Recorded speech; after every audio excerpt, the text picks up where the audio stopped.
Hello बच्चों, आज की वीडियो में हम साइंस का ऐसे 40 ऑब्जेक्टिव क्वेश्चन को देखेंगे जो कि आपको 2024 बोर्ड एग्जाम के पॉइंट ऑफ व्यू से डायरेक्ट ये बहुत ही महत्वपूर्ण है। तो बने रहिएगा वीडियो के एंड तक। एंड चैनल पर नए हैं तो चैनल को भी सब्सक्राइब कर लीजिए। तो चलिए बिना देर किए हुए इस वीडियो को शुरुआत कर लेते हैं। तो सबसे पहला क्वेश्चन यहाँ पे दिया गया है। क्वेश्चन है कि किसी माध्यम में प्रकाश की चाल 2 × 10⁸ मीटर पर सेकेंड दिया गया है। माध्यम का अपवर्तनांक इसमें निकालना है। तो माध्यम का जो अपवर्तनांक का फॉर्मूला होता है वो होता है फॉर्मूला कि निर्वात में प्रकाश की चाल बट्टा में माध्यम की प्रकाश की चाल। तो निर्वात में जो प्रकाश की चाल होता है वो होता है 3 × 10⁸ मीटर पर सेकेंड। और उसके बाद होता है ये दिया गया है कितना, तो यहाँ पे दिया गया है 2 × 10⁸ मीटर पर सेकेंड। तो यहाँ से ये कैंसिल हो जाएगा 10⁸ तो यहाँ पे बचेगा 3/2, जिसका अर्थ होता है 1.5, मतलब 3/2 का मतलब 1.5, जो कि ऑप्शन बी में दिया गया। तो इसका सही आंसर हो जाएगा ऑप्शन बी। चलिए नेक्स्ट क्वेश्चन को देख लेते हैं।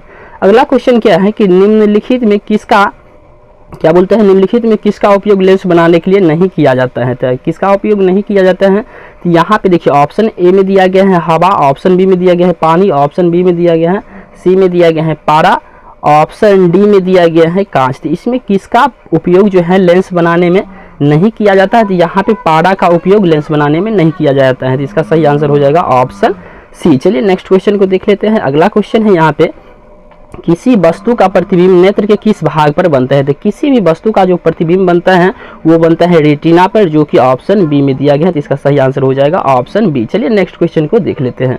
अगला क्वेश्चन क्या है यहाँ पे, निम्नलिखित पदार्थों में कौन चालक है, कौन सा इसमें कंडक्टर है। तो यहाँ पे दिया गया है रबर, ऑप्शन बी में दिया गया है अभ्रक, ऑप्शन सी में दिया गया है हीरा, ऑप्शन डी में दिया गया है लोहा। तो बोलता है इनमें से कौन चालक है, तो ये हो जाएगा लोहा जो होता है ना, ये कंडक्टर होता है। तो इसका सही आंसर हो जाएगा ऑप्शन डी। चलिए नेक्स्ट क्वेश्चन को देख लेते हैं। अगला क्वेश्चन है कि 100 वाट का मतलब ये क्या दिया गया है, विद्युत शक्ति दिया गया है। 220 वोल्ट क्या बोलते हैं, 220 वोल्ट चिन्हित विद्युत बल्ब के तंतु का प्रतिरोध क्या होगा। तो इसमें क्या बताता है, आर निकालना है। प्रतिरोध का मतलब है आर निकालना है। तो सबसे पहले बता दे कि ओम के नियम से क्या होता है, भी बराबर होता है आई आर। क्या होता है, भी बराबर आई आर हो जाता है। तो इस प्रकार से क्या हो जाएगा, और हम जानते हैं कि शक्ति का फार्मूला क्या होता है, पावर बराबर क्या होता है, तो पावर बराबर होता है क्या होता है, भी आई होता है। और यहाँ पे हम देखते हैं कि यहाँ पे आई का वैल्यू अगर हम यहाँ से निकाल ले तो आई का वैल्यू हो जाएगा v/r। तो यहाँ पे भी v/r हो जाएगा। इसका अर्थ ये हुआ कि यहाँ पे फार्मूला जो आएगा वो p बराबर हो जाएगा v², क्या हो जाएगा p बराबर हो जाएगा v² बट्टा में क्या हो जाएगा, v² बट्टा क्या हो जाएगा, r हो जाएगा। और हमको r फाइंड करना है तो r को इधर कर लेते हैं। तो यहाँ पे हो जाएगा v² बट्टा में क्या हो जाएगा p मतलब p कितना दिया गया है, p दिया गया है 100। तो यहाँ पे हो जाएगा इस प्रकार से। यहाँ पे इसका सही आंसर जो होगा वो हो जाएगा v² मतलब 200 क्या हो जाएगा, यहाँ पे 220 का स्क्वायर हो जाएगा। तो 220 गुने 220 करते हैं। यहाँ पे उसके बाद यहाँ पे कितना दिया गया है, p का मान दिया गया है 100। तो यहाँ पे 00 से 00 कटा, 10 10 कैंसिल, यहाँ भी 10 10 कैंसिल। अगर हम 22 को गुना करते हैं तो वो आता है 484, जो कि ऑप्शन 484 कहाँ पे दिया गया है, तो 484 ऑप्शन ए में दिया गया है। तो इसका सही आंसर हो जाएगा ऑप्शन ए। चलिए पांचवा क्वेश्चन को देख लेते हैं, छठा क्वेश्चन को देख लेते हैं। छठा क्वेश्चन क्या बोलता है यहाँ पे, छठा क्वेश्चन है कि अवतल दर्पण की फोकस दूरी उसकी वक्रता त्रिज्या की क्या होती है। तो किसी भी है ना, किसी भी दर्पण का जो फोकस दूरी होती है वो वक्रता त्रिज्या का क्या होता है, तो ये वक्रता त्रिज्या का आधा होता है, जो कि ऑप्शन बी में दिया गया है। चलिए नेक्स्ट क्वेश्चन को देख लेते हैं। अगला क्वेश्चन क्या है यहाँ पे, क्वेश्चन है कि किसी उत्तल लेंस में 30 सेंटीमीटर की दूरी पर एक वस्तु रखी गई है। लेंस में उतना ही दूरी पर वास्तविक प्रतिबिंब बनता है। तो लेंस की फोकस दूरी ज्ञात करना है। तो लेंस की फोकस दूरी कैसे ज्ञात कर सकते हैं, यहाँ पे दिया गया है u बराबर दिया गया है -30 और v का मान दिया गया है 30, मतलब उतना ही दूरी पे है 30। तो यहाँ पे हम निकालते हैं कौन सा फार्मूला लगाएंगे, तो यहाँ पे फार्मूला लगाएंगे 1/f बराबर क्या हो जाएगा 1/v - 1/u। तो ये माइनस माइनस प्लस हो जाएगा। तो इसका मतलब ये हो गया, यहाँ पे 1/f का वैल्यू जो हो जाएगा वो हो जाएगा 1/f बराबर क्या होगा, तो 1/30 प्लस में 1/30। तो यहाँ पे अगर देखा जाए तो 30 मतलब 30 हो जाएगा एलसीएम। तो 2 मतलब 1/15 मतलब f का मान कितना हो जाएगा 15 हो जाएगा, जो कि ऑप्शन कहाँ पे दिया गया है, तो ऑप्शन सी में दिया गया है। तो इसका सही आंसर हो जाएगा ऑप्शन सी। चलिए नेक्स्ट क्वेश्चन को देख लेते हैं। अगला क्वेश्चन क्या है, क्वेश्चन है कि किसी नेत्र लेंस की फोकस दूरी कम हो जाने से कौन सा दृष्टि दोष होता है, मतलब नेत्र लेंस की जो फोकस दूरी कम हो जाता है तो इससे कौन सा रोग होता है, तो इससे होता है निकट दृष्टि दोष, जो कि ऑप्शन ए में दिया गया है। चलिए नेक्स्ट क्वेश्चन को देख लेते हैं। अगला क्वेश्चन क्या है, 9वां क्वेश्चन है कि लघु पतन के समय परिपथ में विद्युत धारा का मान क्या हो जाता है। तो लघु पतन के जो समय होता है विद्युत धारा का मान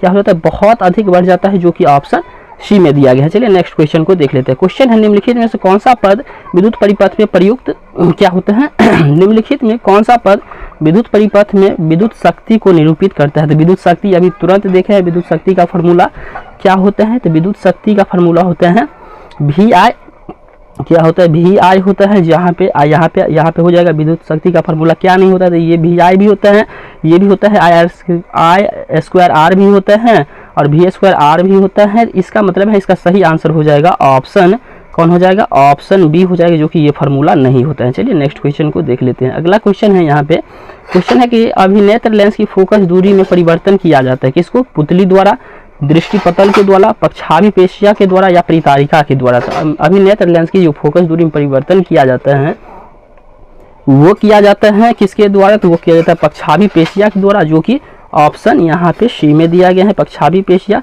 चलिए नेक्स्ट क्वेश्चन को देख लेते हैं। अगला क्वेश्चन क्या है, यहाँ पे क्वेश्चन है कि किसी दर्पण की फोकस दूरी आवर्धन होता है, मतलब क्या होता है कि किसी समतल दर्पण द्वारा आवर्धन कितना होता है, तो किसी भी समतल दर्पण द्वारा जो आवर्धन होता है प्लस का 1 होता है, कितना होता है, प्लस का 1 होता है, जो कि ऑप्शन बी में दिया गया है। बोलते हैं 13वां क्वेश्चन कि मोटर गाड़ी का पार्श्व दर्शन होता है, मतलब कौन सा दर्पण के द्वारा है ना मोटर गाड़ी का पार्श्व दर्शन होता है। तो मोटर गाड़ी में जो पार्श्व दर्शन में लगाया जाता है वो लगाया जाता है कौन सा दर्पण, ये लगाया जाता है उत्तल दर्पण, जो कि ऑप्शन बी में दिया गया है। चलिए नेक्स्ट क्वेश्चन को देख लेते हैं। अगला क्वेश्चन क्या है, क्वेश्चन है कि सिनेबार का अयस्क कौन है, सिनेबार अयस्क है, किसका अयस्क है सिनेबार, तो सिनेबार जो अयस्क है, सिनेबार किसका अयस्क है, तो ये है पारद का अयस्क, जो कि ऑप्शन यहाँ पे सी में दिया गया है पारद।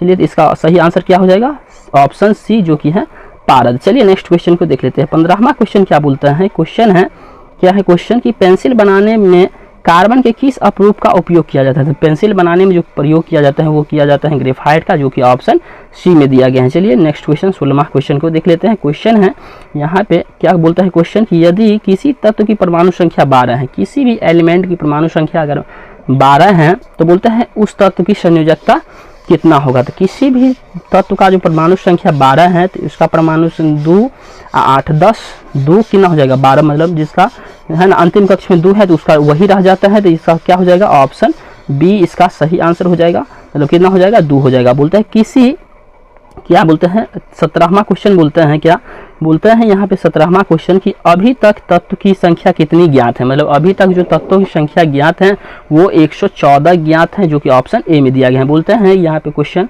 अगला 18वां क्वेश्चन बोलते हैं, क्या बोलते हैं क्वेश्चन कि निम्नलिखित में से प्रोपेन का आणविक सूत्र क्या होता है, प्रोपेन प्रोप का मतलब क्या होता है, प्रोप का मतलब होता है 3, कार्बन 3 होना चाहिए और एन लगा है तो कार्बन 3 होना चाहिए, और यहाँ पे ऑप्शन एक ही दिया गया ऑप्शन डी में कि कार्बन 3 है और हाइड्रोजन कितना है 8 है, तो इसमें तो दिमाग लगाने की कोई ज़रूरत ही नहीं है। चलिए नेक्स्ट क्वेश्चन को देख लेते हैं।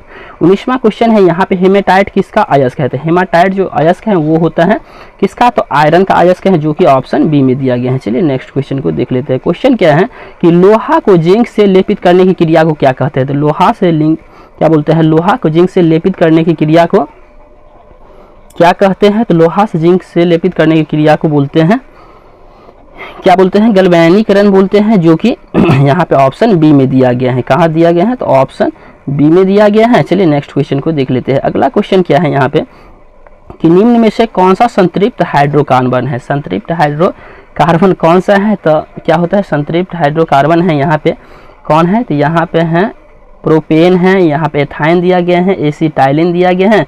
एक होता है संतृप्त और एक होता है असंतृप्त, हाइड्रोकार्बन 2 प्रकार का, एक होता है संतृप्त और एक होता है असंतृप्त। तो यहाँ पे देख लीजिए संतृप्त का उदाहरण यहाँ पे कौन दिया गया है, तो प्रोपेन दिया गया है।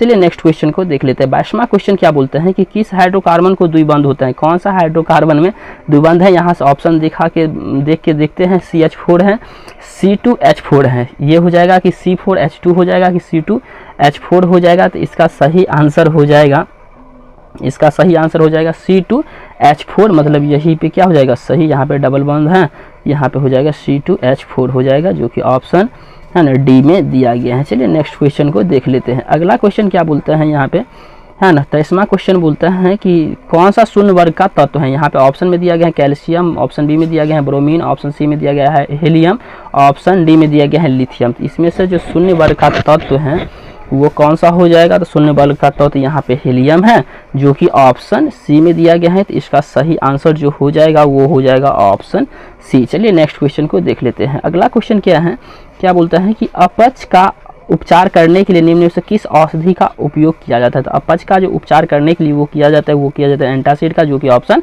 बी में दिया गया है। चलिए नेक्स्ट क्वेश्चन को देख लेते हैं। अगला क्वेश्चन 25वां क्वेश्चन बोलता है कि अभिक्रिया CuO प्लस में H2, है ना, एरो Cu प्लस H2O में किसका उपचयन होता है। इसमें से बोलता है क्या कि किसका उपचयन होता है। तो यहाँ पे जो उपचयन होता है वो होता है हाइड्रोजन का, जो कि ऑप्शन बी में दिया गया है। चलिए 26वां क्वेश्चन को देख लेते हैं। क्वेश्चन क्या बोलता है कि निम्नलिखित में से कौन सा संयोजक यौगिक है। तो इसमें से कौन सा सहसंयोजक यौगिक है। तो यहाँ पे ऑप्शन देख के पता चलेगा, यहाँ पे दिया गया है ना, CH दिया गया है, तो यही हो जाएगा सबसे पहला बात है। चलिए नेक्स्ट क्वेश्चन को देख लेते हैं। अगला क्वेश्चन क्या बोलता है, निम्न में से कौन प्रकाश संश्लेषी अंगक है। प्रकाश, इसमें ऑप्शन दिया गया है हरित लवक है, ऑप्शन बी में दिया गया है पत्ती है, ऑप्शन सी में दिया गया है ग्राना है, ऑप्शन डी में दिया गया है स्ट्रोमा है। तो इसका जो सही आंसर हो जाएगा वो हो जाएगा हरित लवक, जो कि है ना प्रकाश संश्लेषी अंगक है। चलिए नेक्स्ट क्वेश्चन को देख लेते हैं। क्वेश्चन क्या बोलता है, 28वां क्वेश्चन बोलता है क्या मनुष्य में नासिका, क्या बोलता है, मनुष्य में नासिका छिद्र, लैरिंग्स, ट्रैकिया तथा फेफड़ा मिलकर क्या बनाते हैं। उत्सर्जन अंग बनाते हैं कि पोषण तंत्र बनाते हैं कि श्वसन तंत्र बनाते हैं कि जनन तंत्र बनाते हैं। तो ये सब मिलके क्या बनाते हैं, तो ये बनाता है श्वसन तंत्र, जो कि ऑप्शन सी में दिया गया है। चलिए नेक्स्ट क्वेश्चन और 29वां क्वेश्चन को देख लेते हैं। बोलते हैं वैसा पोषण जिसमें जंतु अपना भोजन ठोस या तरल के रूप में करते हैं, मतलब ठोस या तरल के रूप में लेता है, क्या कहलाता है। तो वैसा पोषण जिसमें जंतु अपना भोजन ठोस या तरल के रूप में लेते हैं वो क्या कहलाता है, वो कहलाता है, क्या कहलाता है, प्राणी संपोषी, जो कि ऑप्शन ए में दिया गया है। चलिए नेक्स्ट क्वेश्चन को देख लेते हैं। अगला क्वेश्चन क्या है कि निम्न में से कौन सा अलैंगिक जनन की विधि है। इनमें से कौन सा, एक दिया गया है विखंडन, ऑप्शन बी में दिया गया है ना मुकुलन, ऑप्शन सी में दिया गया है द्विखंडन और ऑप्शन सी में डी में दिया गया है इनमें से सभी। इसमें से जो अलैंगिक जनन की जो विधि है वो क्या हो जाएगा, तो इसमें से सभी हो जाएगा, मतलब विखंडन, है ना, मुकुलन और द्विखंडन। चलिए नेक्स्ट क्वेश्चन को देख लेते हैं। अगला क्वेश्चन क्या बोलता है, निम्नलिखित में से कौन एमिनो अम्ल के विखंडन से बनता है। तो इनमें से कौन एमिनो अम्ल के विखंडन से बनता है। तो यहाँ पे है ना CO2 मतलब कार्बन डाइऑक्साइड भी बनता है, उसके बाद CO मतलब कार्बन मोनोऑक्साइड भी बनता है, और नेक्स्ट ऑप्शन क्या है, तो ऑप्शन ये है कि NH3 है, उसके बाद ये भी बनता है, और B एंड C मतलब NH3 बनता है, और क्या बनता है, NH3 बनता है, और बनता है यहाँ कार्बन मोनोऑक्साइड, है ना, ये कार्बन डाइऑक्साइड नहीं बनता है। तो इसका सही आंसर हो जाएगा ऑप्शन डी। चलिए नेक्स्ट क्वेश्चन को देख लेते हैं, है ना। अगला क्वेश्चन क्या बोलता है कि एक कोशिकीय शैवालों में जल का परिवहन किसके द्वारा होता है। प्रासरण के द्वारा होता है कि चालनी कोशिकाएं के द्वारा होता है कि विसरण द्वारा होता है कि इनमें से कोई नहीं। तो मतलब क्या बोलता है, शैवालों में जो जल का परिवहन होता है वो होता है किसके द्वारा, तो विसरण द्वारा होता है, जो कि ऑप्शन है ना सी में दिया गया है। चलिए नेक्स्ट क्वेश्चन को देख लेते हैं। अगला क्वेश्चन क्या बोलता है यहाँ पे कि दो तंत्रिका कोशिका के मध्य खाली स्थान को क्या कहते हैं। दो तंत्रिका कोशिका के मध्य खाली स्थान को क्या कहते हैं, तो बोलते हैं सिनेप्स इसको बोलते हैं, जो कि ऑप्शन सी में दिया गया है। क्या कहते हैं इसको, सिनेप्स कहते हैं, जो कि ऑप्शन सी में दिया गया है। चलिए नेक्स्ट क्वेश्चन को देख लेते हैं। अगला क्वेश्चन क्या है यहाँ पे कि स्वपोषी पोषण के लिए क्या सब आवश्यक है। तो स्वपोषी पोषण के लिए यहाँ पे देख लो, स्वपोषी पोषण के लिए कार्बन डाइऑक्साइड भी चाहिए, क्लोरोफिल भी चाहिए, सूर्य की रोशनी भी चाहिए, मतलब इनमें से सभी हो जाएगा। तो इसका सही आंसर हो जाएगा ऑप्शन डी। चलिए नेक्स्ट क्वेश्चन को देख लेते हैं। 35वां क्वेश्चन बोलता है कि प्राक कोष में पाए जाते हैं, मतलब प्राक कोष में क्या पाया जाता है, तो प्राक कोष में जो पाया जाता है वो प्राक्कण पाया जाता है, जो कि ऑप्शन सी में दिया गया है। चलिए नेक्स्ट क्वेश्चन को देख लेते हैं। अगला क्वेश्चन क्या है यहाँ पे, क्वेश्चन है कि पक्षी तथा चमगादड़ के पंख क्या होते हैं। तो पक्षी तथा चमगादड़ के पंख जो होते हैं वो होते हैं समजात अंक, जो कि ऑप्शन ए में दिया गया है। चलिए 37वां क्वेश्चन क्या बोलता है, निम्नांकित में कौन उत्पादक है। कौन उत्पादक है, तो उत्पादक घास होता है, मतलब हरी चीज होती है उत्पादक। चलिए नेक्स्ट क्वेश्चन को देख लेते हैं। अगला क्वेश्चन क्या है, 38वां क्वेश्चन है कि क्या बोलता है कि पौधों में गैसों का आदान प्रदान के लिए क्या चीज होता है। पौधों में गैसों का आदान प्रदान किसके द्वारा होता है, तो पौधों में जो गैसों का आदान प्रदान होता है वो होता है रंध्र के द्वारा, जो कि ऑप्शन बी में दिया गया है। चलिए नेक्स्ट क्वेश्चन को देख लेते हैं। अगला क्वेश्चन क्या है, 39वां क्वेश्चन क्वेश्चन है कि दो तंत्रिका कोशिका के मध्य खाली स्थान को क्या कहते हैं, सिनेप्स कहते हैं। ये क्वेश्चन रिपीट हो गया, जो कि ऑप्शन बी हो जाएगा। चलिए लास्ट क्वेश्चन और अंतिम क्वेश्चन 40 नंबर क्वेश्चन है, इसको देख लेते हैं। क्या बोलता है ये क्वेश्चन, बोलता है क्या यहाँ पे, बोलता है क्या कि अलैंगिक जनन द्वारा मुकुलन द्वारा किसमें होता है, अलैंगिक जनन मुकुलन द्वारा किसमें होता है। तो अलैंगिक जनन जो मुकुलन द्वारा होता है वो होता है अमीबा में, जो कि ऑप्शन ए में दिया गया है। तो आज के वीडियो में बस इतना ही। बाकी दोस्तों आज का ये वीडियो थोड़ा भी आपको अच्छा लगा है तो ज़्यादा से ज़्यादा लाइक शेयर एंड कमेंट करना, एंड चैनल पर नया है तो चैनल को भी सब्सक्राइब कर लीजिए। चलिए आज की वीडियो में बस इतना ही। जय हिंद, वंदे भारत।